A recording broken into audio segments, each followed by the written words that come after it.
Mustangs, descendants of the first horses brought to this continent by Cortez in the conquest of Mexico. Spirited herds of animals roaming the prairies of our American frontiers, their thundering hoofs heralding the birth of the West. Captured and broken, they became the constant companion and servant of the Indian. Pioneer spirits turned westward, their very lives depending on the endurance of the horse. New frontiers were established, and thus began the roundup of wild creatures, horses to aid man in building an empire. In mad fury, stallions engage in combat, hurling defiance at man or beast as lassos tighten about ponies who struggle for an unfettered existence. The same indomitable spirit lives today in the fighting bronco of Wild West fame. Although highly mechanized, the Army boasts fine horse specimens which make up our crack cavalry unit, and intelligent breeding is responsible for the amazing sulky trotters and the thrilling thoroughbred polo ponies with speed and stamina to spare. But it is at Churchill Downs where America's finest racehorses are to be seen in this country's most famous turf classic, the Kentucky Derby. Here, breeders and sportsmen enter their blue blood thoroughbreds in a performance of speed. Sleek, powerful bodies pound on a thrilling page in Kentucky's colorful cavalcade of horses through the air. Almost within the shadow of this historic track, another event was to transpire, bringing more glory to the bluegrass state. Midnight, April 1933. A watchman makes the rounds at Claiborne Farms, Paris, Kentucky.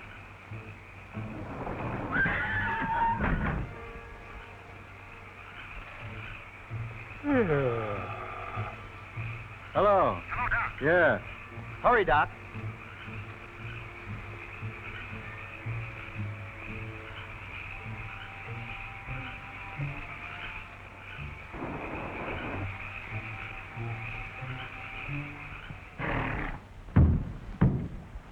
Steady, swing on.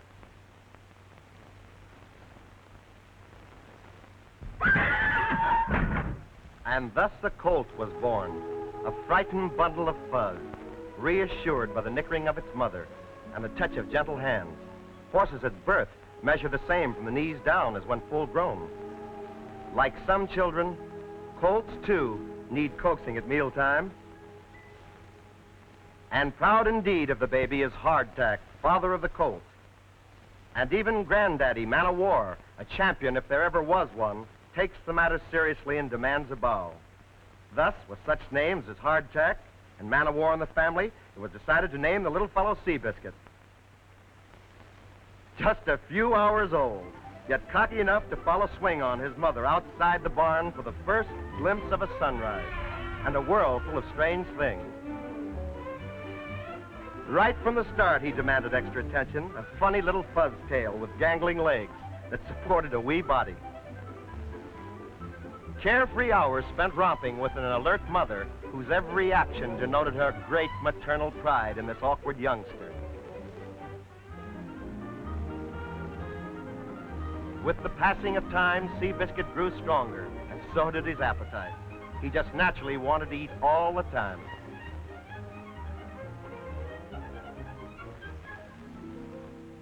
And when his little tummy got real full, sleepy eyes fought against closing.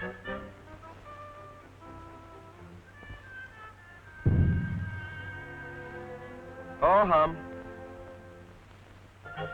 Life was just a bowl of cherries. Nothing much to worry about, except that even little colts must be halter broken sooner or later, and as far as Seabiscuit was concerned, it was much sooner than he desired.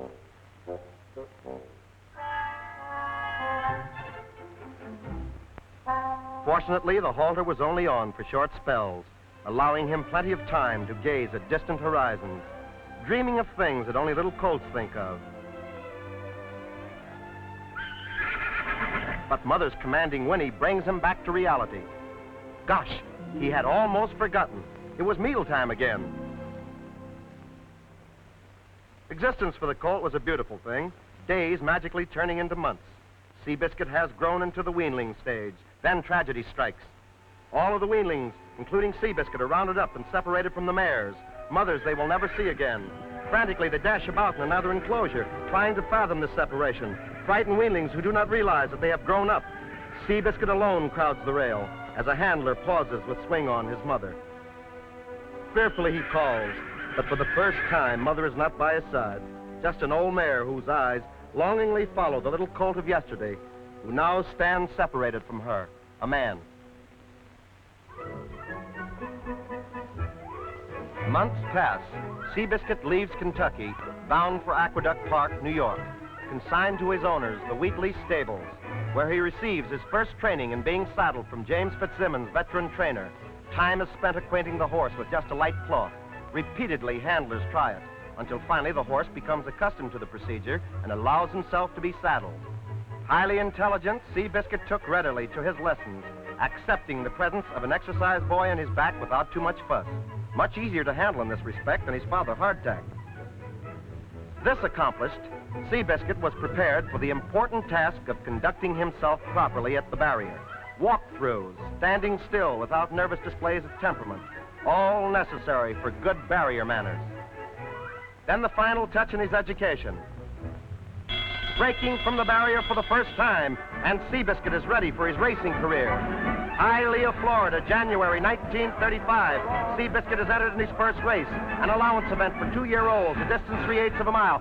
Suddenly, horses leap in unison, and the race is on. This is a new thrill for Seabiscuit. Never before had he heard the roar of the crowd. Flying dirt flicks both horse and rider. Sweating beats struggle to overcome the lengthening strides of the leaders. Seabiscuit answers the urging of Jockey Stout with an added burst of speed, but ahead of him, flying figures still hold their positions.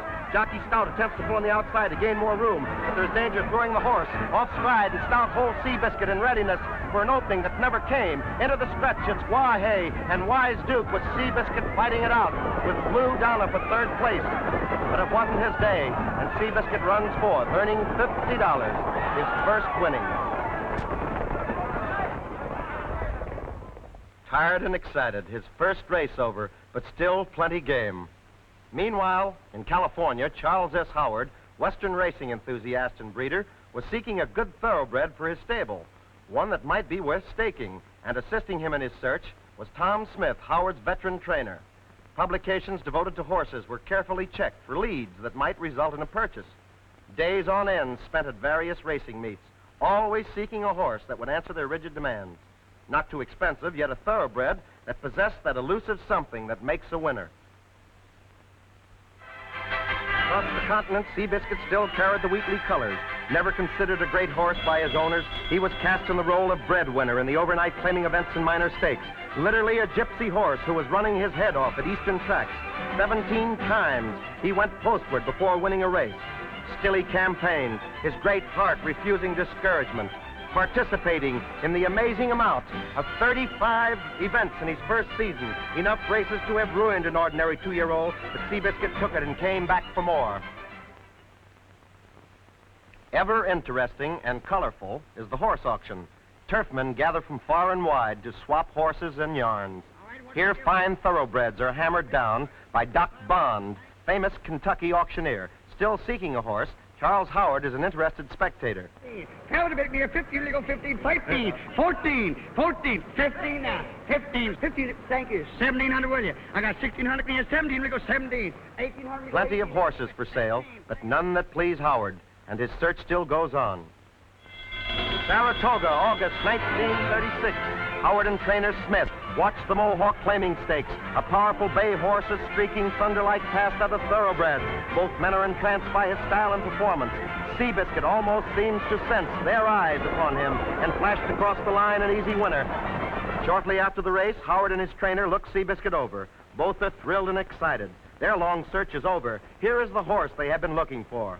Hastily completing his examination, Howard immediately contacted the Wheatley stable representative, who was willing to sell, and the price agreed upon was $8,000, $2,000 more than the amount asked for Seabiscuit in his last claiming race. There is no question but Howard would have paid twice the purchase price. So keen was his desire to possess this great but misunderstood horse. Formalities over, Seabiscuit greets his new owner and comes under the Howard colors for the first time. A great break for the animal, and a feather in Howard's hat for his shrewd foresight. Almost immediately, the checking over process began, allowing owner and trainer the opportunity of closely studying the horse in action. Here was championship material that needed only development and care. Like a lodestone, Seabiscuit drew the attention of grooms and handlers alike, while owner and trainer patiently awaited the results.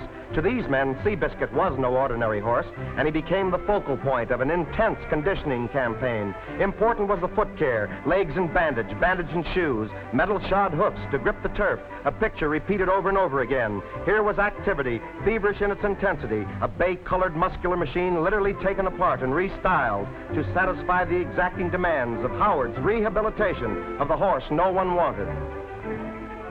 The rising sun of an early morning was the signal which brought Seabiscuit out for the necessary workouts, an event religiously attended by Howard and trainer Smith. Seabiscuit's every practice performance was a scene to behold. Here was a page from the past, a charger with hooded head vaulting into space. His is an effortless stride, a symphony of motion. He is not a big horse, standing only 15 3/4 hands tall, extremely quick and clever, and very controllable. Tail set high and flying, Seabiscuit shows no weakness, no effects of the 47 races engaged in as a trial horse for the Wheatley stables. Patience and kindness, plus the fine training of Tom Smith, have converted Seabiscuit's courage and intelligence into speed. Speed that was amazingly consistent. Highly satisfied, Howard enters the horse at Detroit for a series of races. Sporting the white, red, and white triangle, insignia of his new owner, Seabiscuit thunders past Professor Paul and the great Azure car to win the governor's handicap and over $4,000 for his owner. Other victories followed, including the $5,500 Scarsdale handicap at Empire City. Then westward to Bay Meadows, California. He continued his streak, winning 2 races in succession, his earnings totaling over $40,000. At this point, owner Howard called a halt to Seabiscuit's activities. The horse had made good with a vengeance, and a 2-month vacation was ordered. Days devoted to satisfying his healthy appetite, a trait he possessed even as a colt. Within the short period of 4 months, this rejected horse, weeded out of a great stable, became front-page news and rose above his normal destiny to repay Mr. and Mrs. Howard for their kindness and affection. A fighting horse with a heart that matched his owner's confidence. February, Santa Anita, Seabiscuit loses $100,000 by a nose to Rosemont in the handicap, netting $20,000 for second place, the beginning of his amazing financial march across the tracks of the United States. Seabiscuit took them all on, asking no quarter and giving none. Back and forth he shuttled, from train to track, covering thousands of miles, a swashbuckling animal that broke records in horses' hearts. Sport-loving fans had found an idol and backed Seabiscuit to the limit. 15 times he went postward during 1937, returning millions of dollars to his legion of admirers, winning 11 races, placing second twice, third once, and boosting his earnings to over $168,000. 1938, Seabiscuit, thoroughly rested, is entered in the Santa Anita $100,000 handicap.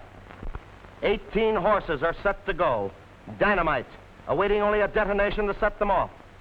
Tenseness grips the crowd. All eyes watch the start. And they're off in a gallop that soon turns out to be one of the most exciting contests of the year. Pompoon and Seabiscuit are the favorites in this 4th running of the $137,000 Santa Anita handicap. But Seabiscuit is bounced around at the start and has a lot of going to overtake the early leaders.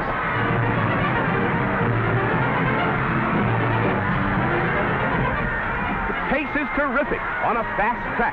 Aneroid's been the leader, but Seabiscuit's coming up, and so is Stagehand, battling Pompoon and running like the wind. As they enter the stretch, it's Seabiscuit and Stagehand. Seabiscuit lost the Classic by a nose last year, and again he's challenged. Stagehand's right up there with the leader. Earl Sandy's training shows as the big Colt fights off Seabiscuit's effort to pull away. A photo finish. What a race.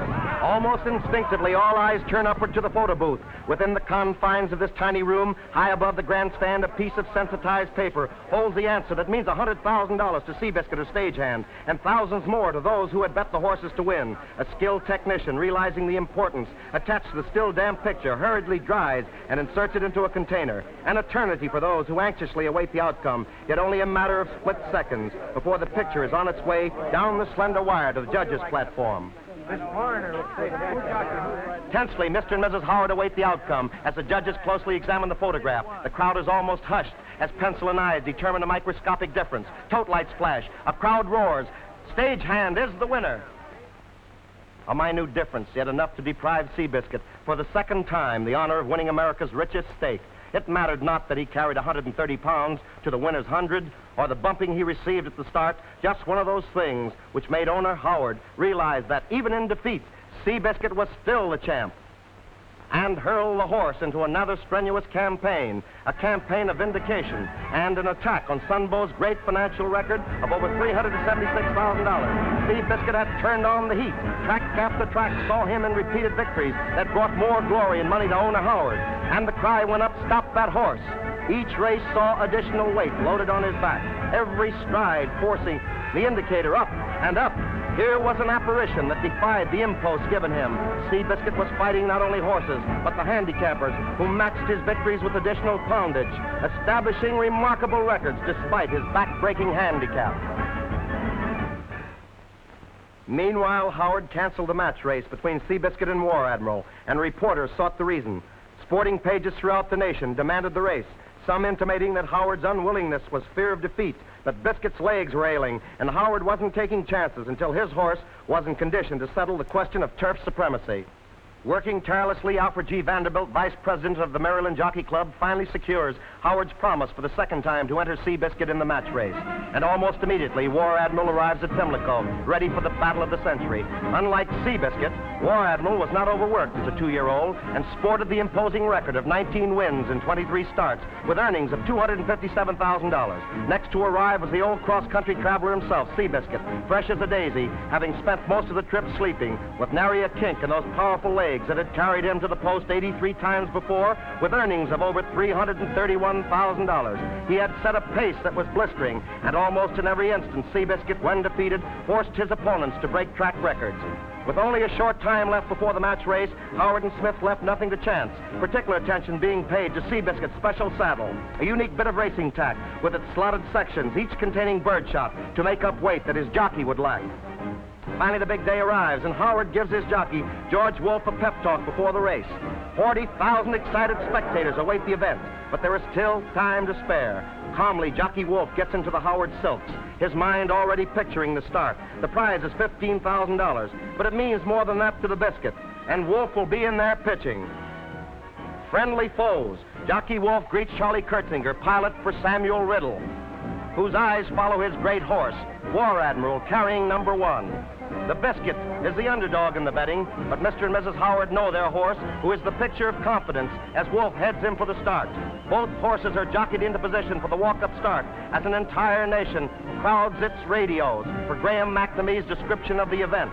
Here was the race of the century, the answer to America's turf supremacy. And they're off, neck and neck for the mile and 3/16 race.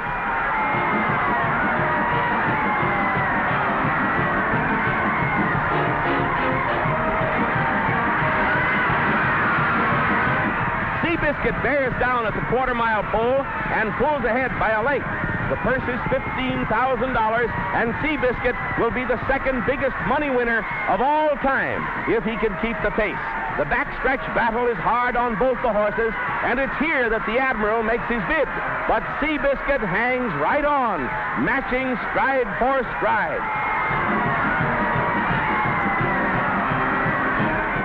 As they reach the three-quarter mile post, Seabiscuit hangs on to his lead by a nose. Both horses are a fraction under the track record as they reach the mile pole and enter the stretch. It's the Admiral's last bid, and he fails. Seabiscuit is going away, increasing his lead with every stride. With 40,000 frenzied people cheering him on, the great son of hardtack pounds down to the finish line in the upset of the year. He gets across the finish with a new track record. The grandest horse in 40 years of racing had won his greatest victory. Only $30,000 separated him from Sunbow as the greatest money winner of all time. Whether Seabiscuit passes Sunbow's record is something for the future to decide. But we know that when his time comes to leave this existence, he'll be breezing along like a champion down the home stretch to that paradise reserved for yesterday's greats. 20 Grand, Gallant Fox, Cavalcade, Zeb, and Barlap. And our money and hopes will always be on Seabiscuit's nose.